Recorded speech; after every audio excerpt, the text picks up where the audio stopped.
Bill Ramsey, and there's a third member of the crew, the air electronics officer, and that's Phil Davies for today.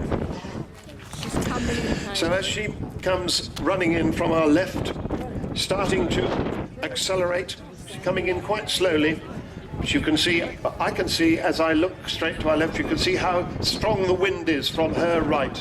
She's quite drifting, significantly yawing to the left. Here she is, the AVRO Vulcan.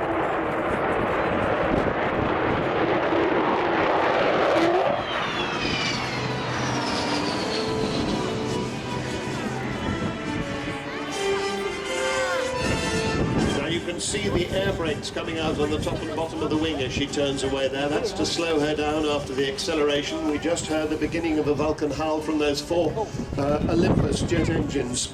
About 16,500 pounds of static thrust from each of those, 65,000 pounds in total.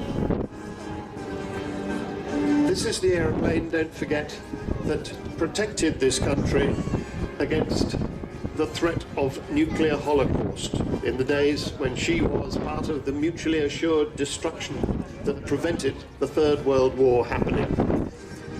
Coming back in towards us, Kev Rumins will apply the power soon and take her into about 3/4 of a spiral climb.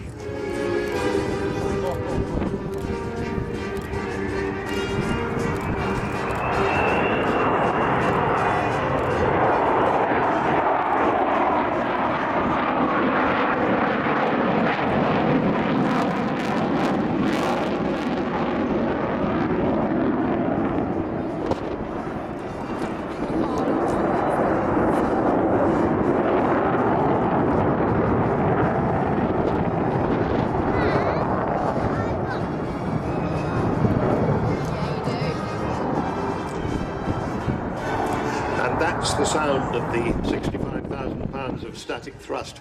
And that was intended to carry an amazing bomb load. After she stopped being a nuclear bomber, when she handed that awesome responsibility over to the Royal Navy, she became a conventional bomber, and she was able to carry 21 1,000-pound bombs in a huge bomb bay, which we shall see later. But as she comes by next time, you'll have noticed that the wheels have come down, all 18 wheels. 18? And that's just to show what she looks like with the wheels down, because sad to say she won't be landing here today. There isn't quite the runway for it. But this is what she would be looking like if she were coming in to land.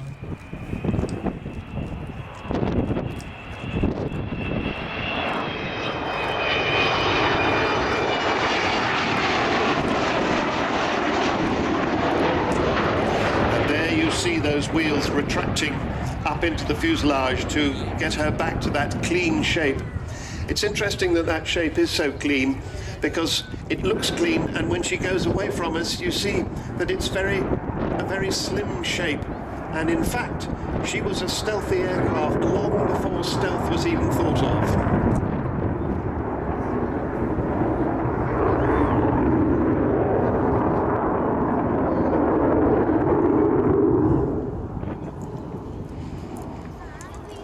Well, I was talking about the conventional bomb load. At the end of her operational career, about 33 years ago, just over 33 years ago, in 1982, a Vulcan hit the center line of Port Stanley runway in the Falkland Islands with one bomb and the edge of the runway with another, making the runway unusable for Argentine fast jets. And until the Gulf War, it was the longest bombing raid in history, 7,760 miles round trip, about the same as from here to Bali in one hop.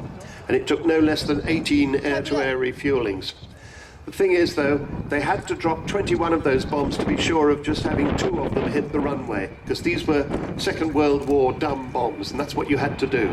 There is the bomb bay wide open. That's where those 21 1,000-pound bombs were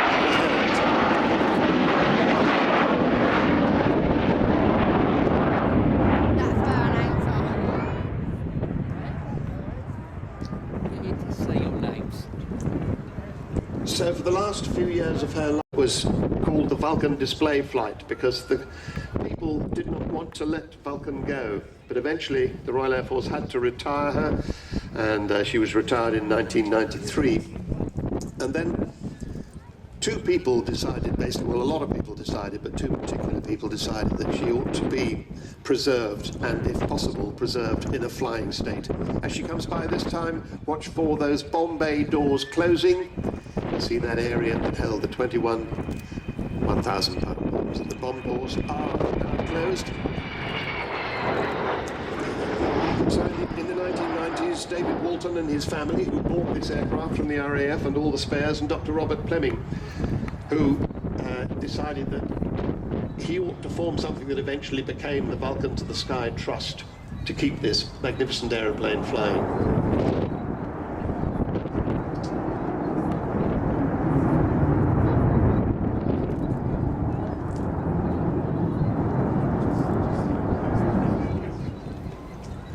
Wonderful, silhouetted against the puffy white clouds, and the camouflage colour scheme immaculately maintained by Taft Stone, crew chief and chief engineer. Says 558, that's this aeroplane. XH558 is my baby. Team of 6 engineers who daily work miracles, keeping this 55-year-old aeroplane flying. And her number 558, 55 years she's been flying this particular aircraft, and 8 years since she was restored.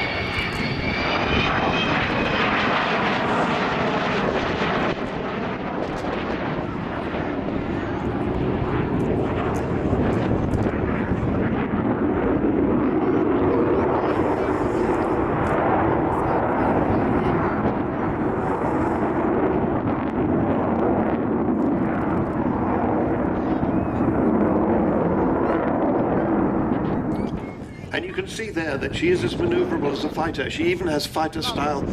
They have all sorts of visiting facilities there. And actually that facility will go on after she stops flying away.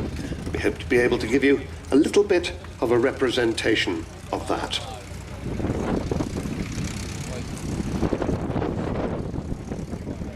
Don't forget that when she has finished her flying display, you'll be very welcome at the club stand. Please do go and see them.